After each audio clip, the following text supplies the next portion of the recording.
మరో 4-6 నెలల్లో దేశంలో ఎలక్ట్రిక్ వాహనాల ధరలు పెట్రోల్ వాహనాల ధరలకు సమానమవుతాయని కేంద్ర రోడ్డు రవాణా జాతీయ రహదారుల శాఖ మంత్రి నితిన్ గడ్కరీ తెలిపారు.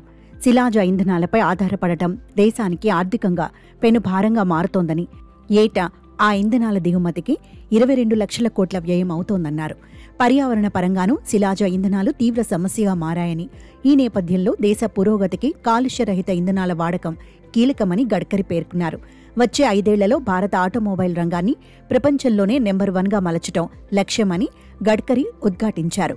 అమెరికా వాహన రంగం విలువ 78 లక్షల కోట్లు కాగా, చైనా వాహన రంగం విలువ 47 లక్షల కోట్లని తెలిపారు.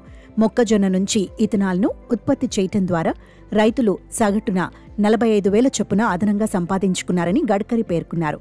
వేరుపరిచిన ఘన వ్యర్థాలను 2027 నాటికి రోడ్ల నిర్మాణంలో పూర్తిగా వినియోగించే పథకాన్ని ప్రారంభించామని నితిన్ గడ్కరీ తెలిపారు.